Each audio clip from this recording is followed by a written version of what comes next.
Come with us on a journey to a place where information is unlocked, knowledge is gained, and the exchange of experiences welcome. This is the Knowledge Exchange, presented by Lakeland Community College. All right, the main booklet that we're going to be using today is the thicker one. This is yours to take with you, take notes. Oh, I know I brought something up about the highlighter. If you grabbed one of our pens, there's probably a red ball on the bottom of it. That's to protect the ink. You want to pull that red ball off if you want to use the pen. But we are going to be following this brochure, okay, or this workbook. So it's yours to take notes. And we're going to have some time for some questions, so I'll be able to answer that. My name is Lynn Jones, and I'm a senior financial advisor with Valak Financial Advisors. I'm one of the approved vendors here at Lakeland that works with employees to help them plan for retirement. And I've actually been working with Lakeland for more than 20 years. So I feel thankful to be included. So Denise, thanks so much for coordinating today and inviting me to join you all for this Lunch and Learn. So enjoy your lunches while we're learning a little bit about retirement planning today. What I do know is we've got some realities in our retirement. A lot of you might not know some of these statistics, so I'm going to give you some information that's actually hopefully going to be impactful. What we know, and this is going to sound a little funny when I say it, and there might be some smiles on my face when I say it, people actually spend more time planning for their 2-week vacation than they do planning for retirement. I mean, it's true. But why are you planning for your vacation? If you think about it, why do you plan for vacation? Well, you want to know where you're going, what stops you're going to make, how long is it going to take to get there, what's it going to cost you to do it, right? Guess what retirement is? Try to figure out those kinds of things too, right? So in a way, you're creating a roadmap to, have a successful outcome and have things go the way you want it to go. What sources of income are you going to have? What kind of roadmap are you going to create? And then, enrolling in a workplace retirement plan. You're fortunate. You have options here. Most people do. There might be some people who have joined us today who are not employees of Lakeland, and you might have some opportunities as well where you work. So we're going to talk about some action steps. All right, so what do you want to do in retirement? Barb, what do you want to do in retirement?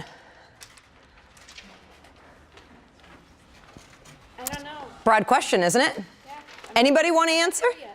I know, but in retirement, what do you want to do? I want to live comfortably. That is a great answer. As a matter of fact, that's the best answer. Vicki, what's yours? Travel.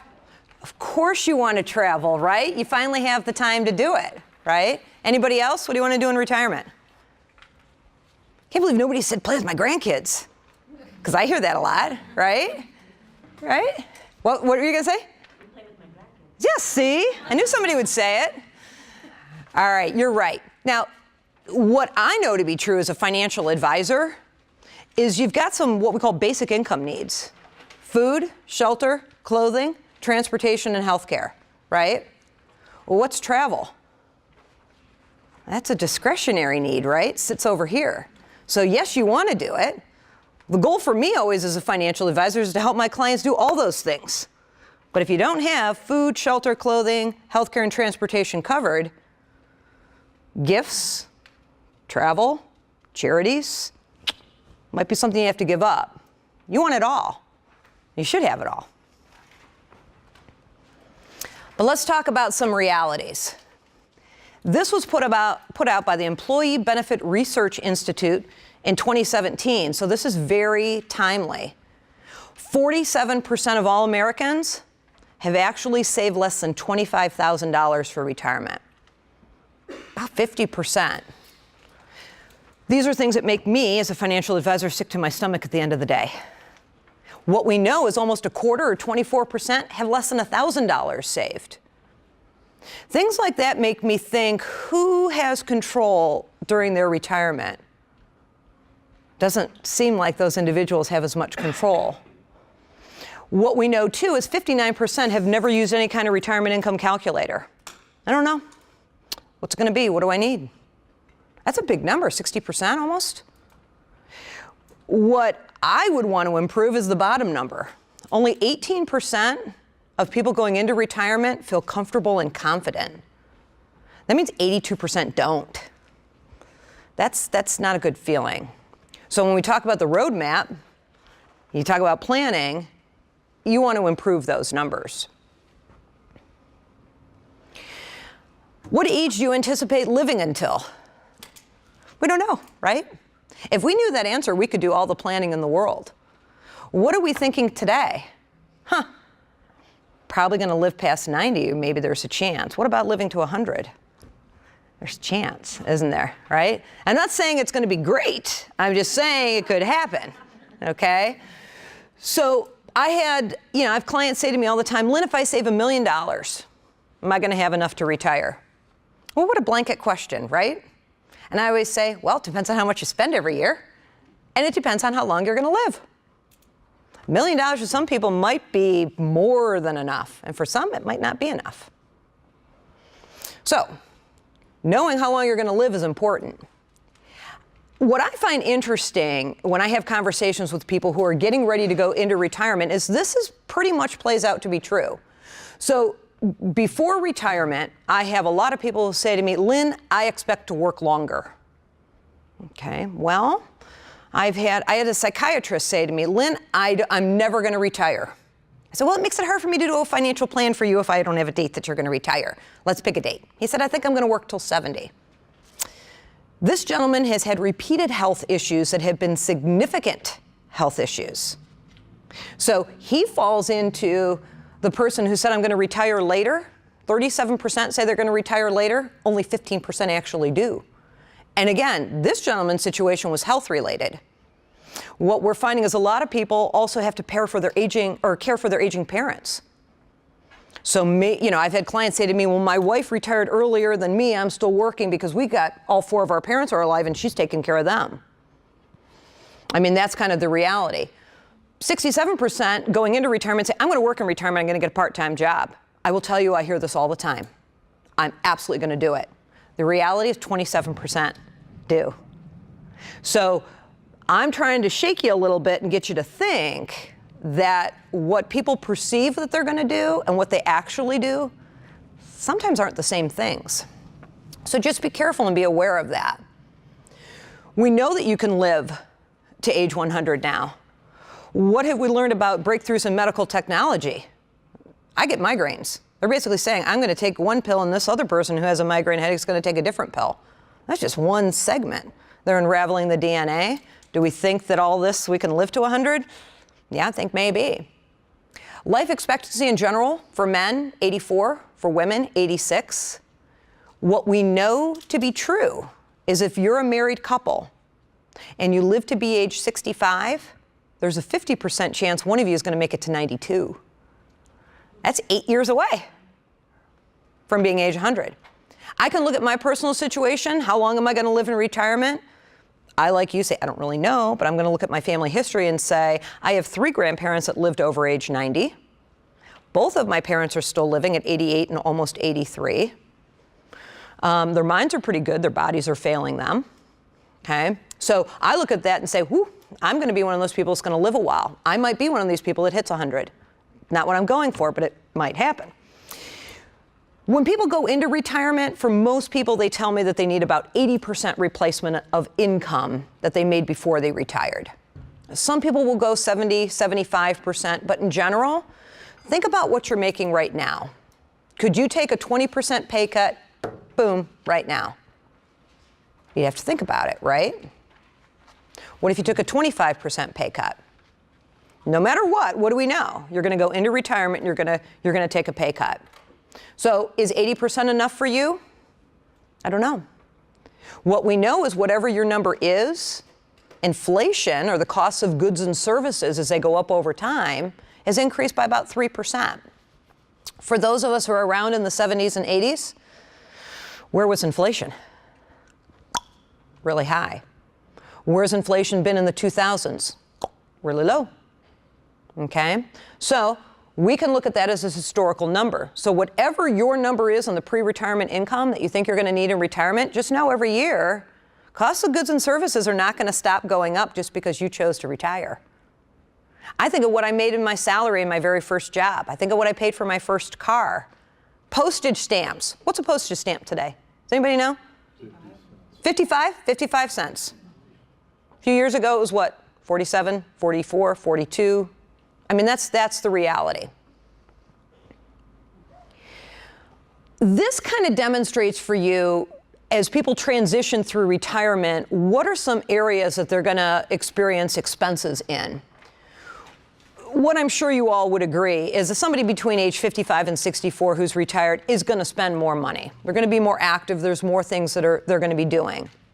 But what we find over time as we move through an age, the only category that does not go down for the retiree is the category of health care. This is a huge variable. People ask me all the time, Lynn, what about the health care? I have no magic answers. I just know historically when we talk about inflation being at 3%, health care has gone up in excess of 5%. In some cases, 8 to 10%. If you talk with someone who's retired through the state pension system, ask them what's happened to their premiums every single year. They've risen at rates higher than inflation. When I look at my parents being over age 75, my parents' biggest expense, and I kind of chuckle a little when I say this, dental. Who thought dental, right? I mean, that is a big expense. The deductibles don't cover very much. Out of pocket doesn't cover very much. And their expenses have been in that area. The cost of inflation, when we look at it, we've got 4 examples of different buckets of money in today's present value. But what I want you to watch when I hit the button is what happens with a 3% inflation rate at each of these areas. So again, you think, when I retire, I can live off of $38,000. When I retire, I can live off of $45,000. Well, look what that $45,120 becomes in 10 years, 20 years, and 30 years. So boy, when you look here, you've almost doubled, right? In a 20-year period of time. That's the reality. That's what you have to prepare for. What do we know about the state pension plans in Ohio? What have they said about cost of living adjustments? Does anybody know? Frozen. So that means a big part of your replacement of income, your pension, has said, I am not giving you a raise every year.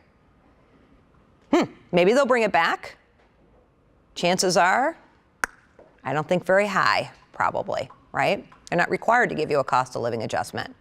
So your investments and other things you have are going to have to make up for this natural effect that's going to continue to happen. It's not going to stop happening. All right, so sources of retirement income. Historically, they called something the 3-legged stools, where you were going to get your replacement of income. And it was Social Security, your pension, and any money that you had saved, assets, investments, savings, that sort of thing. But if you look at this graph, it's saying 34% are still working. They're getting some kind of income. I'm sure everyone in this room has either said it or heard somebody say it, when I retire, I'm going to go be a Walmart greeter. And we all kind of chuckle about it, right? It's one thing if you wanted to do that. It's another thing if you have to do that. And I am not kidding when I say this. I seriously have a client who went to work for Walmart in the fishing department because he likes to talk to guys about lures. I am not kidding you. It's a little bit better than a greeter. But I kept saying, why don't you go to Cabela's? Or why don't you? And he's like, no, I like it at Walmart. And that's where he's doing, but it's his choice. So we're going to dive into these sources of income, looking at Social Security first. For those of you who are employees here at Lakeland, maybe you've earned some Social Security, but while you're working here, you are not contributing to Social Security. For those of you who are contributed or have, it was a payroll deduction of 6.2%, and then that's sent to Social Security. What they do is they factor in, similar to your pension, credits. There are 4 quarters in a year. You need 40 quarters, which is basically 10 years, to be considered eligible for the Social Security benefit. What they've done over time, for those of you who get Social Security statements, they're making you retire later. Keep working. Now, I say that as if it's not happening on the pension side as well. It's of course happening on the pension side as well. It's happening in all areas. We got the baby boomers retiring at $10,000 a day. It's still happening. Okay, so there's a lot there. Mine was 65. I was born after 1960. Today, I'm 67 for full retirement age. What a lot of people do not understand about Social Security is Social Security takes your 35 highest paid years, and that's how they average what you're going to get. So if you think about it, if you were in the private sector before you came to Lakeland, maybe you earned your 40 quarters. But while you've been at Lakeland, you're earning nothing towards Social Security. They're counting zeros in your columns.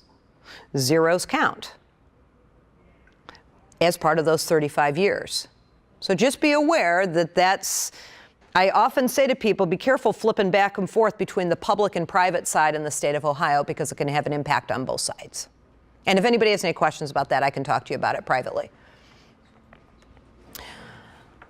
This is always interesting when I see these, and they adjust from year to year. But on average, in 2017, a Social Security beneficiary was receiving less than $17,000 a year.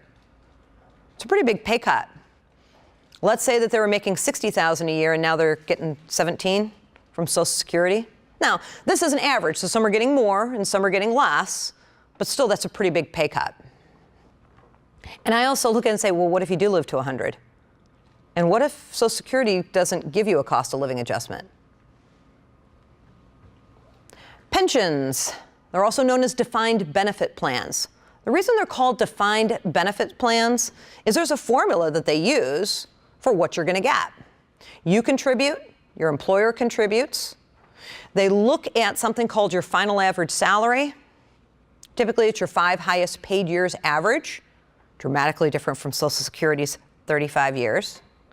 And then your years of service. But just like Social Security has had to look at age, so has your pension plans. And now age is a very big component. They're wanting you to be 60 or older at this point. In your pension plans, you do have options to take some of the money out in a lump sum.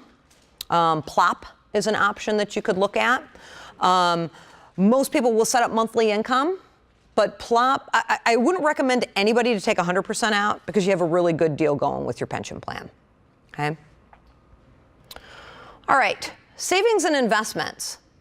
What we're looking at here is the employer-sponsored retirement plans, so 401ks, 403bs, 457s. IRAs, those are your personal accounts. They're not linked to your employer. You might also have CDs, savings accounts, mutual funds that are not tied up in retirement accounts. These are going to be additional sources that you're going to use in retirement. What I think is important about this is the area that you have the most control over. Can you control what Social Security or your pension chooses, what changes they choose to make? Do you have any control over it? No. This is a category that you do have control over. Employer-sponsored plans, a lot of people have heard of 401ks, okay? But 403bs and 457s are similar in that it's an automatic payroll deduction. You can fill out a form or fill out something online, and you've authorized your payroll department to take money out of your paycheck. And that's going to go into a 401k, a 403b, or a 457. I've done this job as a financial advisor for 27 years.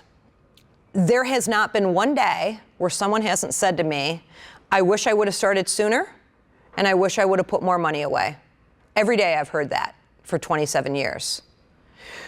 What people tell me about the automatic payroll deduction is, Lynn, it's easy. It comes out of my paycheck. I learn not to miss it. I live off my take-home pay. We're all the same, aren't we? What's that number in our take-home pay? What's sitting in the bank? It's easy because it's automatically done for you every single month.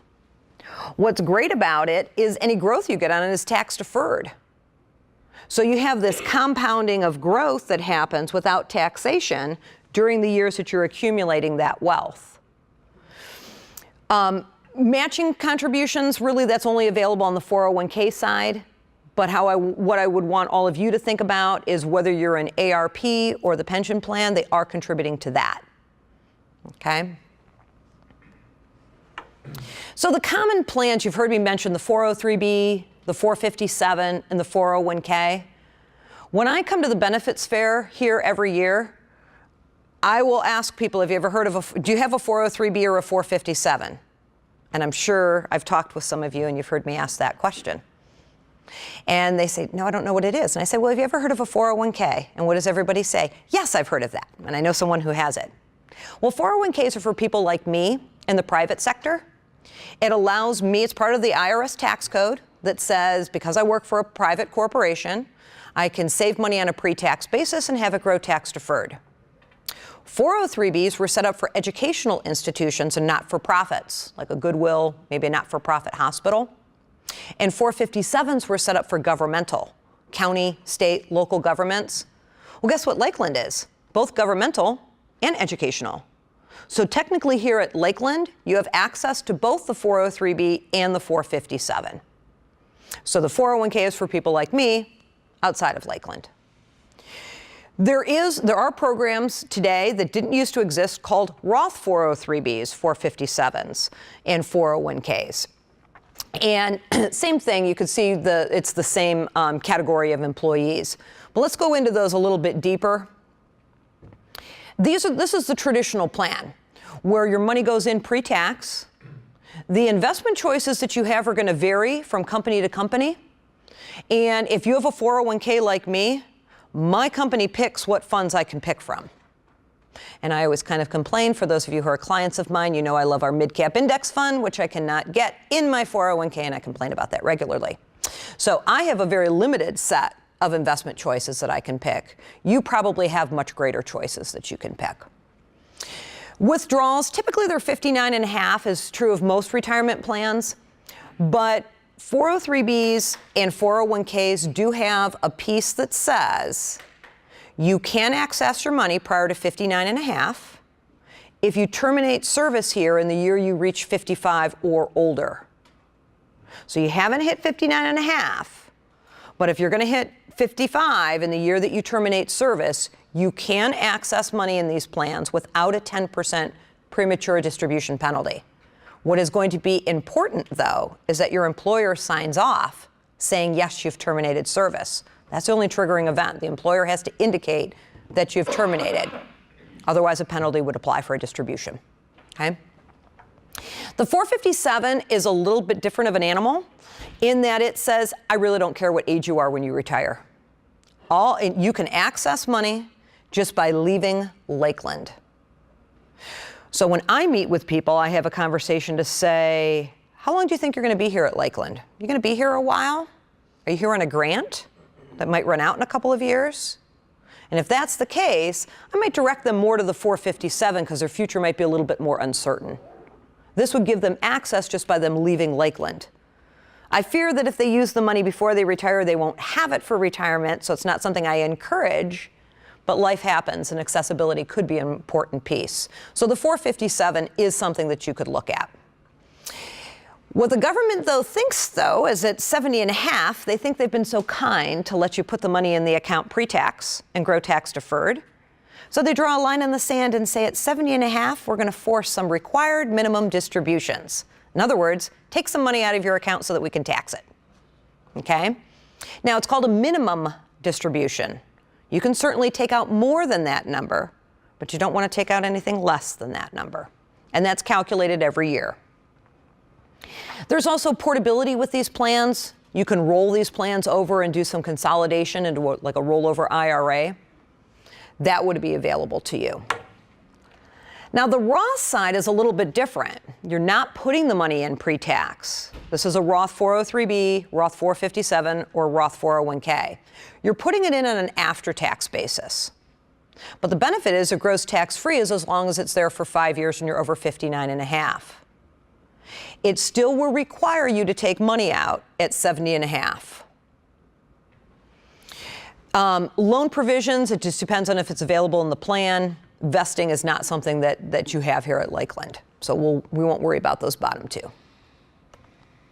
Oops. What I really like about this slide is this really is intended to drive home the impact of saving before it's taxed versus saving after it's taxed. So when we look at the left side of this, you'll see someone who has said, Lynn, I save $200 a month and I send it to the credit union every month. So we have the $3,000 as a monthly salary. You'll see 0 for the pre-tax contribution. That meant they sent nothing to a 403B, 457, or 401k. And so their taxable income was the full $3,000. Now, this is illustration purposes only. This is a hypothetical. We're assuming a 25% marginal tax bracket. So $750 would come off for federal tax, giving you a take-home pay of $2,250. Then this individual took $200 and sent it to their credit union. They ended up with a paycheck of $2,050. But the person on the right said, all right, Lynn, I've had a conversation with you and I see the value of saving pre-tax. I'm going to take that $200, I'm going to take it off of my $3,000. So now my taxable income is $2,800. 25% tax on that is only $700. You just saved $50 because that $200 used to be part of your taxable income. We all just have gone through getting our taxes done, haven't we? If you owed in taxes, that meant you didn't do enough to bring your adjusted gross income down. And the government said, so give it to me. Well, why wouldn't you pay yourself first? They're letting you do this. I can remember as a kid my dad saying, honey, you got to pay yourself first. And I remember thinking, what is he talking about? Then I became a financial advisor and I saw the wonder of it. We have a take-home pay of $2,100. So before the $200 gets sent to the credit union, we see that it costs them actually $150 to save the $200. Do you see that here? Difference in the take-home pay, $150, but they saved $200. And that's because the $50 used to go to the feds and now you get to keep it. So your take-home pay under this scenario actually went up by $50 just because you chose to save in a different way than what you had done prior to meeting with an advisor. Bless you. I think this is pretty impactful to kind of tell the story of what that can do to a paycheck. What I like about this is I think this is timely as well. If any of you were invested and you got a statement for December 31st, how did that feel? It's kind of scary, wasn't it? We had a downturn in the market in December. I, as a financial advisor, find that as a buying opportunity. Not everyone found that to be the same as how I viewed it. So I think this illustrates it well. This shows someone making a contribution of $500 on 4 different occasions. Each of those occasions had a different price per share. So sometimes they paid higher and sometimes they paid lower. But every time their $500 went in, it bought them some shares. I view all of us in this room, we are in the phase of accumulating shares. Every time we put money in from our paycheck, it bought us some shares and we put it in our bucket. Next paycheck, bought us some shares and we put it in our bucket. All the way along, we're carrying our shares with us. It just matters what the price of the share is valued at. But dollar cost averaging is the beauty of saving out of every paycheck. Because sometimes you buy when it's up, get fewer shares. Sometimes you buy when it's on its way down and you get more shares. But there's an average cost, or what we call a dollar cost. So the column that's got 15, 17, 9, and 12, we added those up, divided them by 4. Their average price per share was $13.25. The column to the right just shows at $15 I could buy 33 shares. At 17 I couldn't buy as many, but look how many shares I bought at 9. I had a lot more shares at $9. When we add that all up, we come up to about 160 shares. If I actually took that and divided it back into the 2,000, I actually got a better price per share, $12.50 is my average cost. So markets are going to be up, markets are going to be down.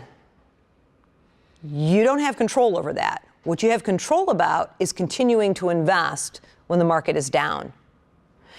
I give this example to clients all the time, and so for my clients in the room, I apologize that you're going to have to hear this again, but I think it's worth repeating. How many people shop at Kohl's, right? And they have their weekend sales, right? Do we go on Monday when the sale's not going on, or do we go Saturday or Sunday when the sale's going on? When do we go? Weekend. And why? We get more stuff. If I can get 3 tops on Saturday, but I get 1 top on Monday, why wouldn't I go and get my 3 tops on Saturday? So I remind clients, down markets are buying opportunities just like Kohl's weekend sales. Don't walk away from them, walk towards them. That's how we accumulate more shares in our bucket. Make sense? So anytime you get a statement that shows a down market, remind yourself, Kohl's weekend sale, I just got more stuff, because that's really what's happening. The cost of procrastination. The unfortunate thing for me in my line of work is I see the true impact of waiting and delaying. In this example, it shows a 25-year-old who put $300 a month away, did it for 10 years, and then stopped. The value that that person had is they put money in way back here. Money compounds and doubles over time. And depending on how diversified you are, will depend how quickly your double periods come or how long it takes them to come. So there's the rule of 72. At 10% interest, your money's going to double in 7.2 years. What are interest rates paying us at the bank today? 0.0001. Tricky, right? How long do you think that's going to take to double? A very long time. Okay? So diversification really is going to be key. If we look at the 45-year-old who hadn't done anything, gets to age 45, starts with their $300 a month, they'd actually have to save that for 27 years to equal what the 25-year-old did for only 10 years. Now, I'm not going to make you do any quick math, but 45 plus 27 is what? 72. So we've now told the 45-year-old, guess what? Do you want to be in the same boat as other people? Now you got to work until 72. Who's going to say yes to that? Not me, right? So there is a cost, and we can quantify it, and we see it every day. So IRAs accounts is another way to save. This talks about the difference between a traditional IRA and a Roth IRA. When we think of the traditional IRAs, that's the one where I could put in, a few grand and get a tax deduction. And I get phone calls from people every year that say, Lynn, my accountant said I need to fund an IRA. And what do I say? Boy, all year you could have been doing a 403B or a 457 on a pay-over-pay basis and not be writing a check here at tax time. But that's traditional how people did that. So you can deduct it depending on your income levels. It will grow tax deferred, so that's a good benefit that you're still going to get the tax deferred growth. There are age limits. Once you hit 70 and a half, you're going to be taking your required minimum distribution, so you cannot be contributing to it. On the Roth side, you don't get a deductibility from it. If you're a married couple, you have to make sure you're filing joint in the year that you do a Roth. So you don't get the write-off, but the tax advantage is all the growth on it is tax-free, as long as it's in place for 5 years and you're over 59 and a half when you use it. I'm a big fan of Roths as a complement to what you have in your employer-sponsored plans. Because if you think about it in retirement, at some point you might need to replace your roof or your furnace or some windows, something that might be a higher ticket item. If all that you have is a traditional IRA or a 403B or a 401k, then we have to take more money out because taxes are going to get taken from it. And we need to get to a certain number to pay the guy to do the roof. A Roth says, you take that money out, I didn't have any tax, nothing reported on my taxes. I took it out tax-free. So if you have a $10,000 roof project, wouldn't it be nice to maybe take 5 from a traditional IRA or a 403B and take 5 from a Roth? You got the 10 that you needed, but you only had to pay tax on 5. So Roths play a really important role in retirement, and that you can distribute the money from it without increasing your tax burden by doing so. Okay?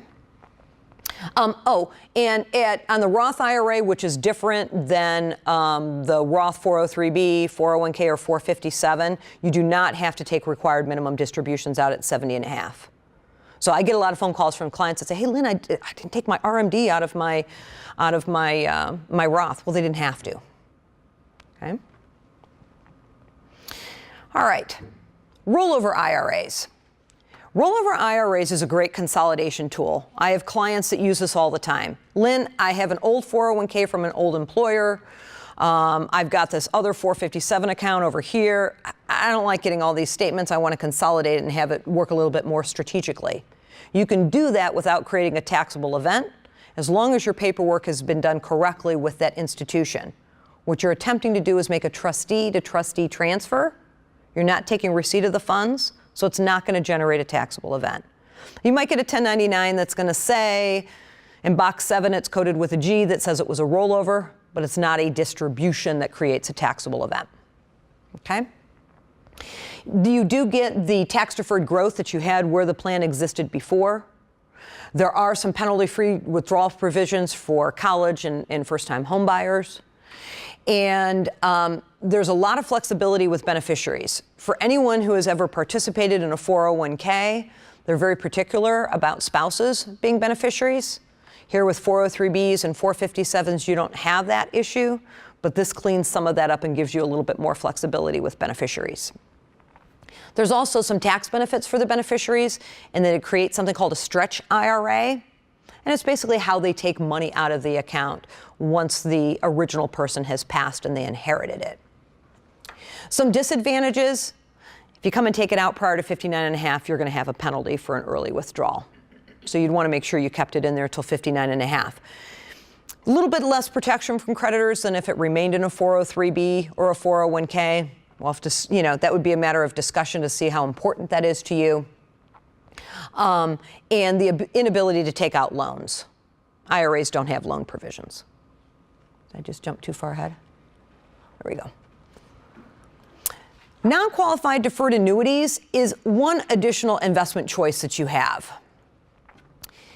Similar to the Roth, you're buying it on an after-tax basis. Everything you earn on it is going to grow tax deferred, just like a traditional IRA, just like a 403B or a 457. There's no limit on the annual contributions. So I have a lot of clients who hit 70.5, and the government says, oh, remember you have to take that money out so that we can tax that. And they get this money and say, but Lynn, I didn't really need this. And I'm upset that I lost my tax advantage status. This, you can take your RMD money and put it into an account like this and get back that tax deferred growth on it. And there's no RMD requirements. So a lot of clients will use it as a consolidation tool.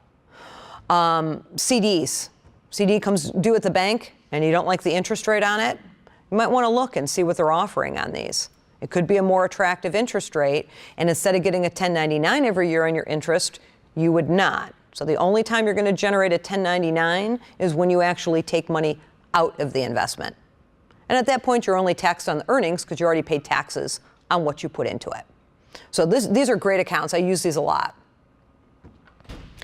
Working. So remember when we had that pie chart, it said 34% of income was going to come from earnings. So if you're already collecting Social Security benefits, it matters when did you start receiving those benefits. So what this is showing is if you retire before your full retirement age. So again, for me, I was born after 1960. I'm 67. So if I retire before then and start collecting my Social Security, I can't earn more than $17,640. If I do, every $2 over that, they'll take away $1 of my Social Security benefit. Just have to be very aware that that's going to happen. What is interesting is up to a month within the year that you're going to reach your final average salary, they bump it up to $46,920. If you make over that, every $3 you make over that, they'll take away one benefit, or $1 for Social Security. However, if you hit that full retirement age, you can make whatever you want. So for me, I'd have to hit age 67, and then the 17,600 and the 46,900 don't matter to me. Okay? Retirement roadmap. So every day I hear somebody tell me why they can't save, why they haven't saved. It just happens, okay? So there's reasons that people delay it. I was guilty in my early 20s of not having started right away.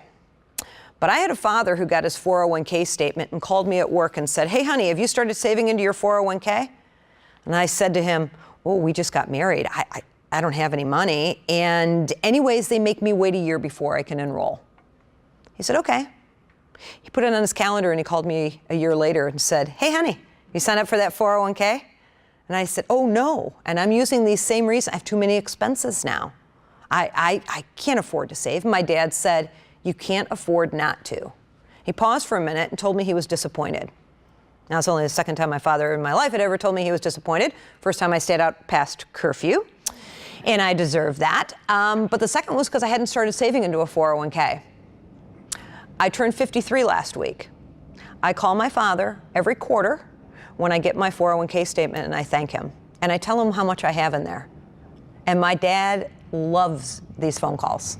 And I tell him how appreciative I am. Because the 30-year-old says I have too many expenses. Isn't there always a reason not to? It's a matter of finding a reason to. But we're looking to pay yourself first, and that's what my dad said to me. "Honey, you got to pay yourself first. Remember I used to tell you that?" I said, "Yes, Dad." And now I know the impact of it. The 40-year-old is now getting squished for college, right?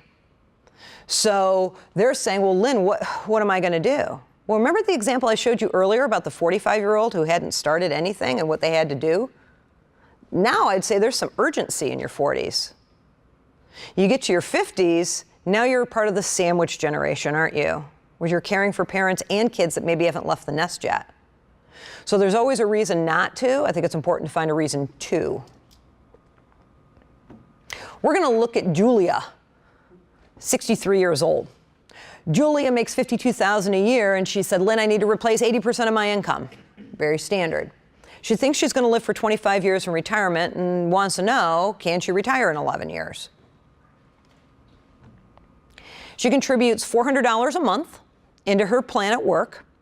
She's got 110 saved. Her husband has 45 saved. She's expecting about a 6% rate of return and $1,100 from Social Security.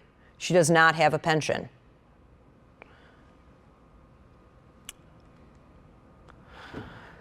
So, what we see on here is a whole lot of gray. As a financial advisor, I don't want to see that. Because what that meant is the money that she had saved, that $110,000, it had grown, but it had not grown enough. At some point, she is going to run out of that money, and she's going to be dependent on her $1,100 from Social Security. Again, something that makes me as a financial advisor a little sick to my stomach. So Julia, of course, is going to say to someone like me, "Okay, Lynn, you're the financial advisor. What should I do?" Well, we know we have some options. Increasing savings, okay, that's an option. Working longer, and maybe diversifying her portfolio more. If you take each of those individually, you'll see that none of them as an individual change is going to have the impact or the desire to do what they're asking for. So if I say increase savings for Julia, if Julia says, "Well, how much more?" So if I still want to go at 63, how much more do I have to save? And I say to her, $1,900. True. What do you think Julia's going to say? Absolutely not, Lynn. I say, "Okay, so how about working longer? Let's look at that individual. How about working till 71? What do you think Julia's going to say about that? Nope, don't want to do that either, Lynn. All right, let's improve your investment returns. How about 11.75 as your investment return? Wow, better have a strong stomach if you're going to be in a portfolio that's targeting those kinds of returns. Those are going to be some peaks and some valleys. So Julia has to take a blended approach. You can't do one of these as an individual item. You're going to have to use them all in conjunction. So if I said to Julia, how about instead of $1,900 a month, how about $800? What's she going to say? Oh, okay, well, that's double what I'm doing, but that's better than $1,900. And what if I said, what if you work until 65 instead of 63? Okay, you're not making me go to 71. And in my head, I'm saying, well, 65 is even better because then you're Medicare eligible. So now we've got your health care piece covered. And she's going to say, that's right. And I said, what if we adjusted your returns in your portfolio to target an 8% rate of return? Yes, Lynn, that all sounds much better than the first suggestions that you gave me as individual choices. Gray is gone. So a blended approach, usually with the help of a financial advisor or some financial calculators, has the ability to clean up the problem that we saw. This is very sensitive. Sorry about that. So, enrolling in your workplace retirement plan. We are no different than most companies out there. A lot of companies have web pages, websites that you can go to that have financial calculators on there, things that you can use. A lot of times people just don't take the step to do it. And that's why a lot of people reach out to financial advisors, because they want the help to do this. They don't want to have to go find this stuff on their own. I think the younger generation is certainly more willing to do that. Let's hope that continues and that we all do that. Action steps. These are questions I think you should be asking yourself. And it really isn't rocket science. You know, have I calculated how much income I'll need and where the income's going to come from? It's interesting when I have clients, look at their budgets. Again, true story. I had a client say, okay, your budget's a little high. Have you looked at it? No, we haven't. Well, we should look at that. I said, well, how do you incur expenses every month? You put everything on one charge card so you can get points, you pay it off at the end of the month? Yes, that's what I do. I said, so you have a list of where you spend your money every month? Yes, I do. And now they're realizing I'm going to make them look at that list. And that's what they did. And they said to me, I didn't know he went to Starbucks as much as I go. We're spending $300 a month at Starbucks.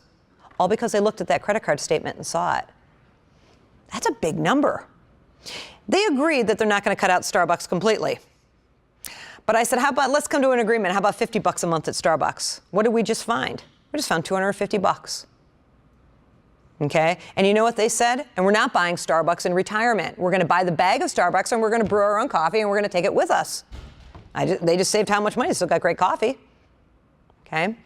But it was ease. They wanted that Starbucks coffee. They went through the drive-thru and that's what they got. So looking at that is important. How much are you currently saving into your plan and what are the maximums for the plan? Are you doing the most that you can do? 401ks, 403bs, 457s, these workplace employment or employer plans, basically say if you're under age 50, you can do $19,000 this year. It's a lot of money. They've also put in an age-based catch-up provision that'll take it to $25,000. What is interesting about Lakeland being governmental and educational is you technically can do the maximum into both plans. I have clients doing $25,000 into each plan. They're fortunate to be able to do that, but they're trying to catch up. Also, are your assets properly allocated, and are you going to be able to live the lifestyle you want in retirement? That's ultimately what we're going for. So you said maintaining a lifestyle, you said travel. We want all those things, but we have to make sure that we can address food, shelter, clothing, healthcare, and transportation. So mapping out the route that you're going to take, I'm sorry, that jumped ahead. These tax-advantaged plans that we've been talking about today, big, big help to getting you there. Increase the amount that you're saving out of every pay. Calculate those living expenses like I talked about, really looking at it fine-tooth. I had another client say to me, I did not know I'm getting 7 periodicals a month. Likes to read. He said, I bet I can get them online for free. He liked the paper, but for him, he's going to have to make a mental adjustment because they realized when they were looking at their expenses, that was something they had to give up. Estimate your length in retirement. Again, we don't know how long we're going to live. 90 should be, I think, a default if you're using any kind of calculator. But if you are like me in that you have longevity in your family, I'm not sure 90 is a good enough number for me.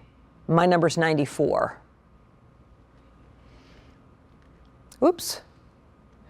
Maybe adjust your desired income. Looking at that budget, can you bring that down? And making sure that you're including the cost of inflation. It's not going to stop just because you retired, as much as you might want it to. And knowing that your healthcare piece is going to go up at rates higher than inflation, that's your reality. For those of you that are in the healthcare systems in Ohio, what have they been talking to you about what they're willing to do with helping you out with the healthcare premiums? What have they been saying? Do they want to get out of the healthcare business, pension plans? Nobody's heard of these things? Yeah.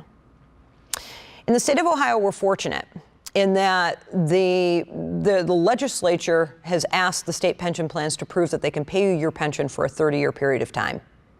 And they have to prove that they can do that. That's great news. Not all states have that. So that's really good news. But what they don't have to do is they don't have to do anything with your health insurance.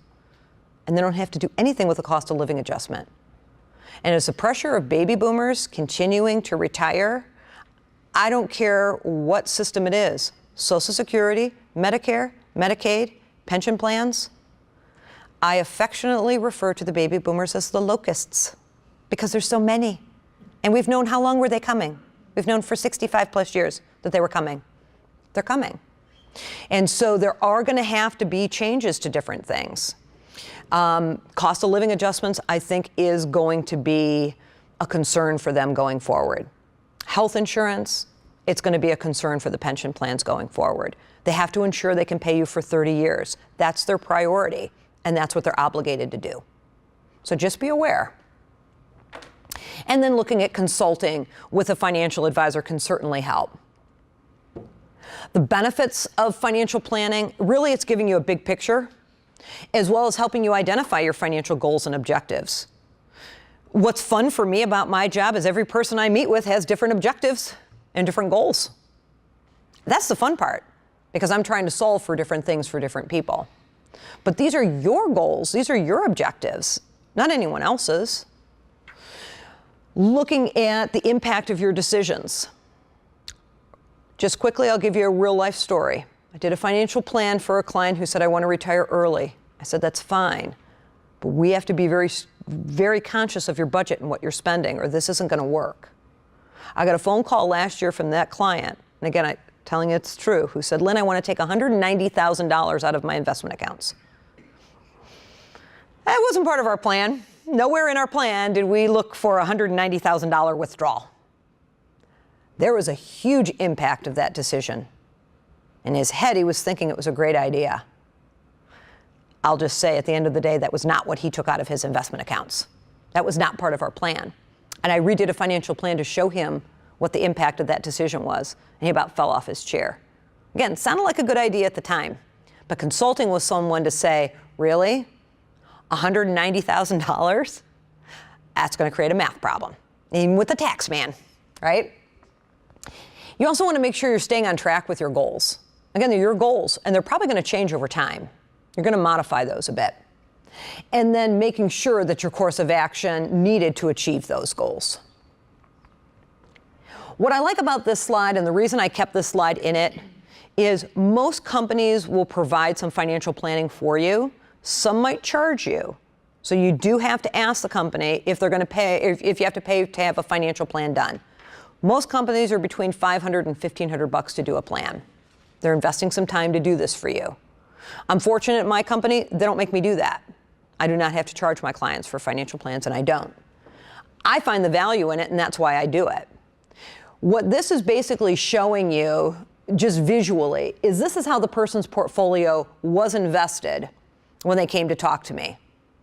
What the one on the right says is if they were invested moderately aggressive, which is what they told me the risk tolerance was, that's how a portfolio would be allocated. Now, you don't have to know all the nuances of each of these boxes, but when you look at them, does this have more parts to it than that one does?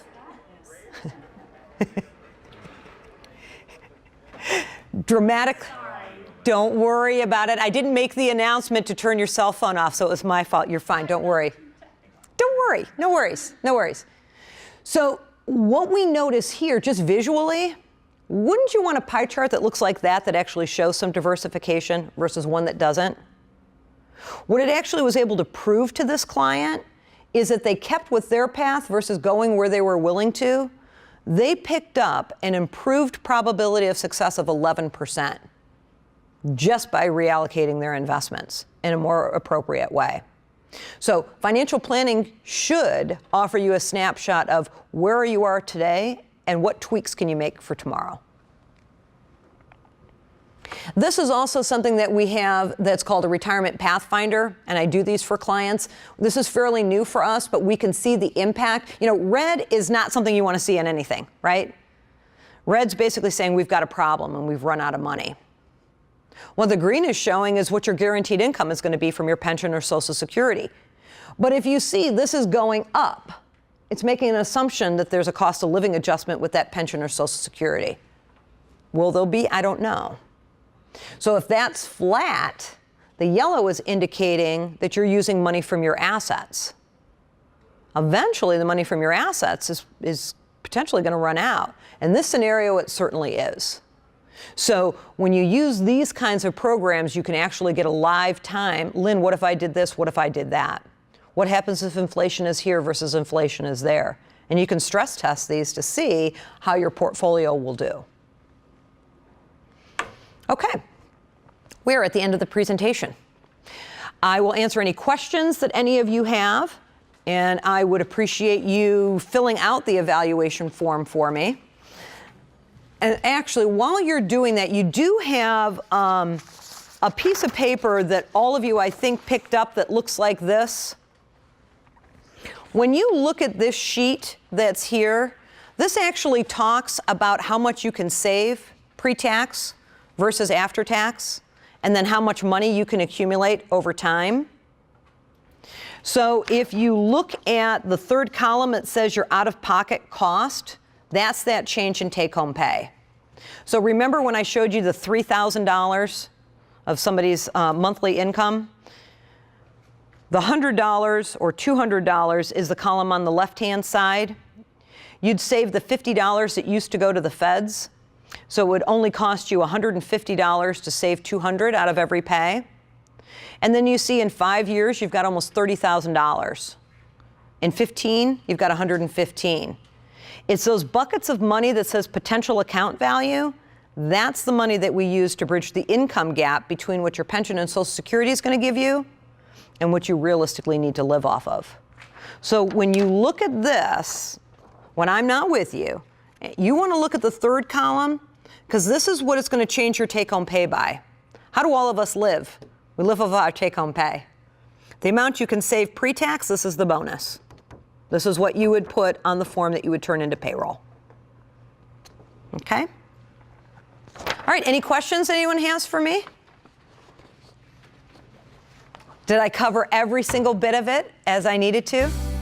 And then some? All right.